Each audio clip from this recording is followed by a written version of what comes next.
Bine v-am găsit, dragii mei din Zodia Fecioară, oriunde v-ați afla. Bine ați venit tuturor pe canalul meu, Tarot Flor de Loto. Numele meu este Nina pentru cei care nu mă cunosc și, ca de obicei, mă bucur să vă am alături la fiecare lectură, atât pe dragii mei abonați, cum de asemenea și pe cei care poate sunteți pentru prima oară aici pe canal. Azi voi face o lectură generală pentru luna februarie, așa că, dragilor, toți cei care aveți soare, lună, Venus sau ascendentul în Zodia Fecioară, atunci această lectură este de asemenea și pentru voi. Desigur, dragii mei, toți cei care mă priviți în acest moment, trebuie să știți că voi vă construiți propriul viitor.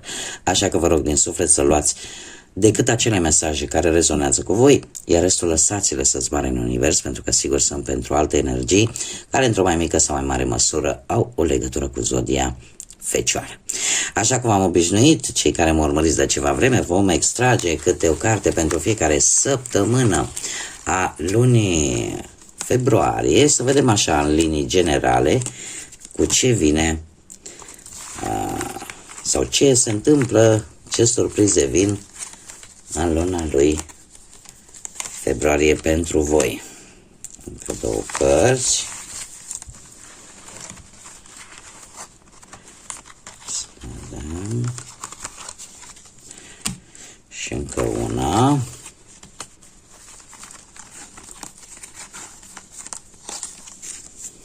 Bun. Și haideți să vedem. Prima săptămână din februarie vine cu o legătură cu un bărbat destul de, nu știu, aș zice, între vârste sau în plină putere. Da? Ori o relație, ori o legătură, ori pur și simplu o interacțiune cu un personaj masculin. Un personaj masculin care, eu aș zice așa ca și caracteristici, are buzele destul de cărnoase, mici și sprâncenele un pic arcuite și e posibil să aibă chiar și câteva fire de păr cărunt. Și fața cumva destul de osoasă, aș spune, se vede cumva formele feței destul de pronunțate. Acum, a doua săptămână, dragilor din Fecioară, a doua săptămână din februarie vine cu zidul, cu anumite neînțelegeri, apar anumite neînțelegeri, nu știu dacă cu acest personaj sau cu altcineva, care pot fi legate de orice aspect al vieții, da? Asta este o vedere așa, per general, vis-a-vis de orice aspect al vieții, fie el financiar, profesional sau amoros. A treia săptămână vine cu morcovul, care îmi vorbește de vântul schimbării sau de o șansă, o oportunitate care va schimba niște lucruri. Ei, și avem aici, cum Doamne iartă mai spune, la căpița de fân. O căpiță de fân în a patra săptămână, și aici o să vă comentez un pic, să fac o mică paranteză, care, ce să vedeți, ne vorbește despre karmă. Se pare că ceva se va avea loc și e de natură karmică.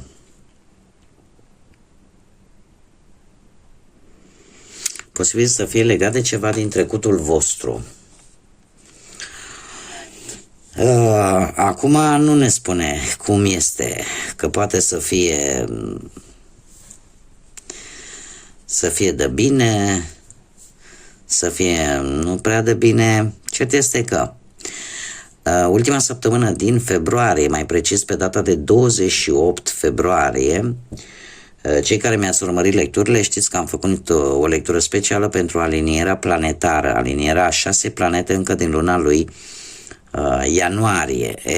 Pe 28 februarie se va mai adăuga o planetă la cele 6 existente pe aceeași axă, și anume vorbim de planeta Mercur.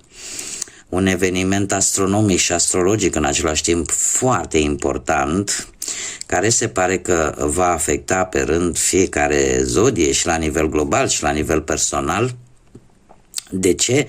Pentru că acest eveniment nu va mai avea loc, alinierea 7 planete nu va mai avea loc până peste multe generații, mai exact până în anul 2492. Așa că, dragilor, e posibil, am tot văzut la toate zodiile până în zodia voastră că de obicei în ultima săptămână din februarie în permanență ceva se întâmplă în mod deosebit. Dar despre asta vom discuta la timpul respectiv. Noi continuăm înainte și haideți să vedem ce vine pe parte profesională. Dragilor, ați fost destul de dezamăgiți într-un trecut recent cu acest 3 de spade și eu aș spune că cineva parcă ți-a furat meritele, cineva a fost recompensat în urma muncii tale și lucrul ăsta te-a durut, nu prea ți-a plăcut și este normal să fie așa. Alții poate ați căutat în alt loc o altă activitate, ați lăsat jobul pe care îl aveați și se pare că în prezent, în sfârșit, aveți o șansă. O șansă cu asul ăsta de monede care îmi spune că e o mișcare destul de promițătoare pe care voi o faceți. Ori că primiți o nouă responsabilitate și voi profitați din plin de ea pentru că știți că îi puteți da de cap, sunteți foarte meticuloși, sunteți foarte detailiști și cumva știți că dacă vi se dă o responsabilitate veți putea să o duceți la bun sfârșit, iar asta cumva îmbunătățește un pic partea asta profesională, cum de asemenea asul de monede, cum am mai spus, îmi vorbește despre șansa de a obține un job, poate cu o activitate total nouă. De asemenea avem împărăteasa zodia Taur, dacă rezonează cu careva dintre voi sau vă spune ceva în mod deosebit, împărăteasa pe partea muncii vine cu posibilitatea de a avansa, da? Și ca lucrurile să meargă în direcția în care vă doriți voi. Așa că luna lui februarie nu va fi o lună rea pe planul profesional. Haideți să vedem pe plan financiar ce vine pentru voi, dragilor. Opa. Și avem lumea, mă scuzați, lumea, un 4 de cupe, dragilor.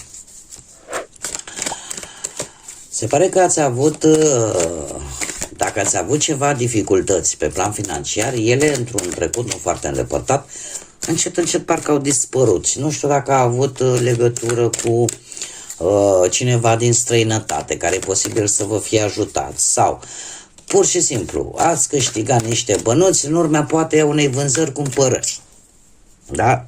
De vreun imobil, de ceva de valoare care e posibil să fie la distanță de voi, da? Poate chiar o proprietate, nu știu, poate în străinătate, ceva ce voi ați deținut și de unde ați putut să câștigați un bănuț. În prezent, ia uitați, 2 de 4, în prezent, avem un 4 de cupe. Pe partea banilor, 4 de cupe îmi spune că șanse ca voi să faceți bănuți aveți, chiar în acest moment. Doar că trebuie să fiți foarte atenți pentru că nu toate sunt miere și zahăr și din câte văd eu aici, voi cumva aveți această abilitate de a fi stabil din punct de vedere economic. Dar aici, mare atenție, aici apare o șansă la care voi încă nu vă grăbiți. Încă stați și vă gândiți, domne, ce fac? Profit de șansa asta, de oportunitatea asta sau mai aștept? Aveți o nedumerire și încă sunteți cam pe gânduri așa. Totuși avem un 4 de monede. Se repetă încă o dată cifra 4. Asta îmi spune că sunteți dornici de stabilitate din punct de vedere material. Vreți să vă organizați mult mai bine și cumva nu vă plac lucrurile la întâmplare așa, adică mai ales pe partea asta banilor. Unii dintre voi, domnule, eu vreau să știu exact ce bani îmi intră, ce fac cu ei, da, și sunteți chiar dispuși să aveți răbdare, să așteptați, să nu vă grăbiți. 4 de monede de-a lungul lunii lui februarie. Asta îmi spune că mulți dintre voi nu prea dați ușor drumul la bani. E adevărat că nu vor fi probleme, dar totuși vine și cu un mic sfat. Nu trebuie să pui foarte, adică mai mult preț pe bani decât trebuie. Da? Pentru că acest 4 de monede normal mai simbolizează și avariția. Așa că mare grijă. Da, este bine să fii chibzuit, este bine să fii econom, dar așa cum îmi place să o spun, în toate trebuie să existe un punct de echilibru. Când ceva deja se duce în extrem, atunci nu mai este benefic și încet devine negativ. Cam asta ar fi avertismentul pentru voi. Cu dragostea celor care sunteți într-o relație, într-o pereche. Dragii mei, voi se pare că într-un trecut nu foarte îndepărtat, și dacă ați făcut o călătorie în pereche în doi, cert este că, sau sunteți într-o relație, dar relația cumva e la distanță.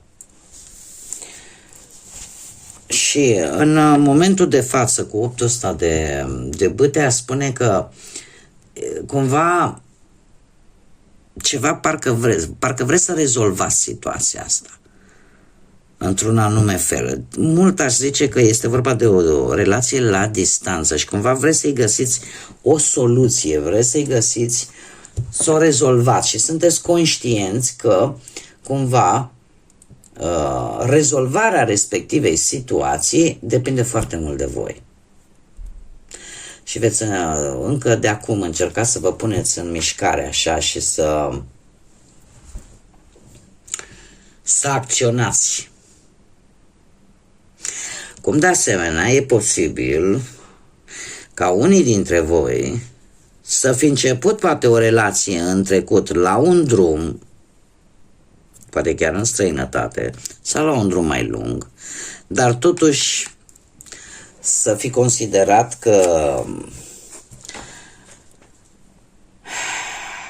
că a fost decât o relație rapidă. Și nu prea sunteți voi convinși dacă este de viitor sau nu. Încă sunteți în dubiu. Luna lui februarie vine cu magicianul. Vine cu magicianul care la fel îmi spune, voi sunteți cei care puteți să rezolvați ori o anumită situație legată de relația voastră, că cumva la voi stă puterea, ceva de genul ăsta, ori pur și simplu, dacă nu vorbim de același lucru, cumva vei trece peste anumite situații negative care ți le-ar putea provoca în cazul în care iei decizia și spui, domne, parcă e prea rapid ce s-a întâmplat și parcă nu îți dă cu virgulă. Și atunci, pur și simplu, cumva, tot tu vei lua decizia, chiar dacă și vei putea considera că ceea ce s-a întâmplat în trecut și felul în care tu gândești acum, cumva este ceva negativ pentru tine. Și vei lua decizia probabil să-ți vezi de viață înainte. Pentru că aici, într-adevăr, îmi apare că ar fi fost o relație, dar e o relație de scurtă durată. E o relație care nu mi apare că ar fi foarte, foarte profundă. Oricum, puterea stă la voi. Puterea asta de decizie stă la voi, indiferent că vreți să continuați, că nu vreți să continuați, puterea stă la voi. Haideți să vedem pentru cei care sunteți singurei în urma poate a văduviei, poate a divorțului, poate a separării sau poate pur și simplu nu v-ați găsi voi jumătatea până acum. Și avem zodii de apă, rac, pești, scorpion, un rege de cupe. Într-un trecut nu foarte îndepărtat, aș spune că e posibil să fi apărut în viața voastră cineva mult mai în vârstă decât voi, o persoană destul de înțelegătoare, o persoană care te ascultă așa, are o blândețe și o calmitate și care e foarte tolerantă, foarte diplomată.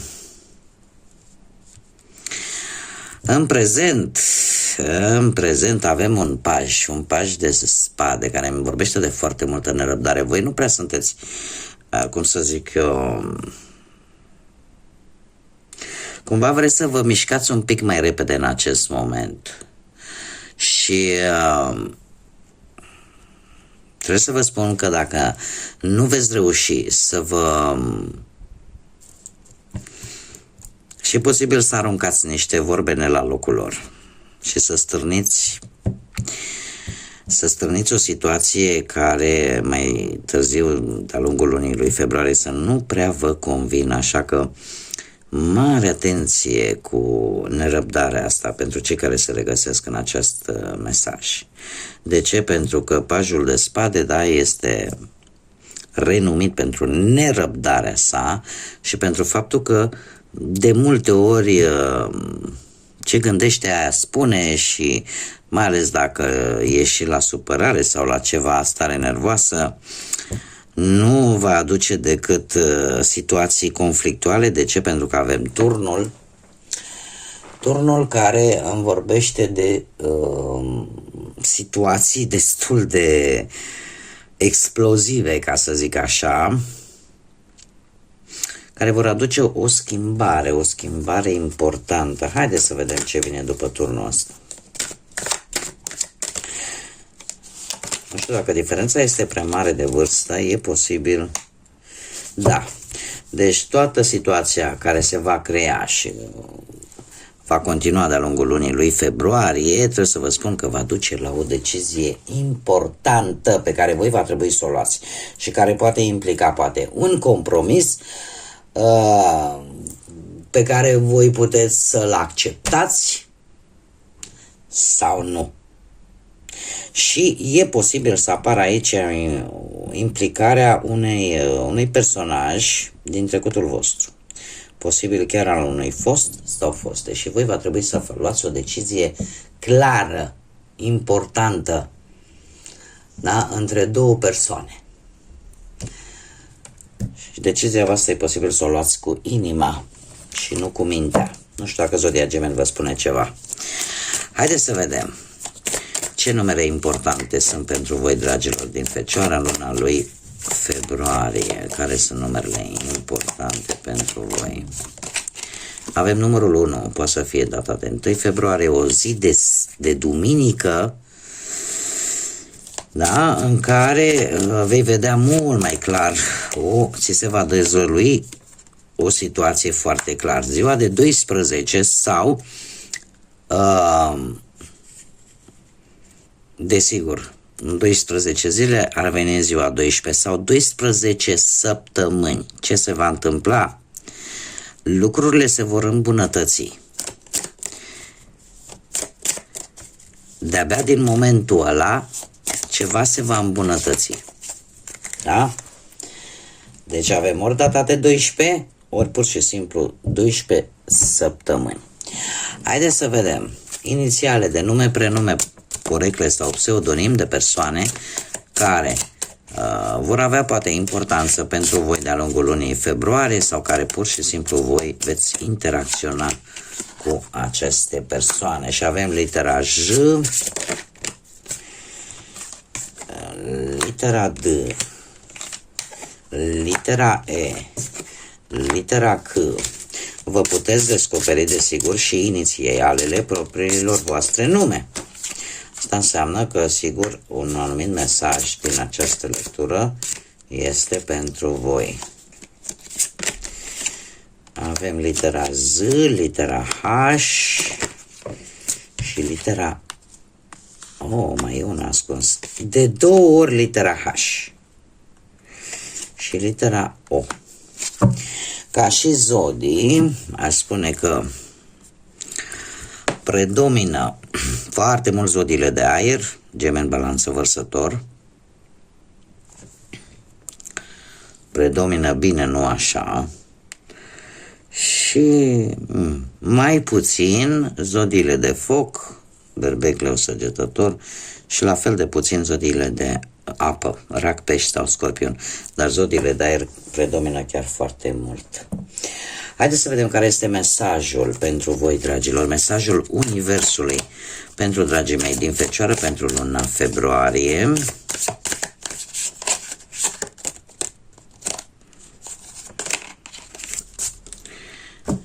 Și avem, ce interesant, șansele și oportunitățile curând îți vor bate la ușă.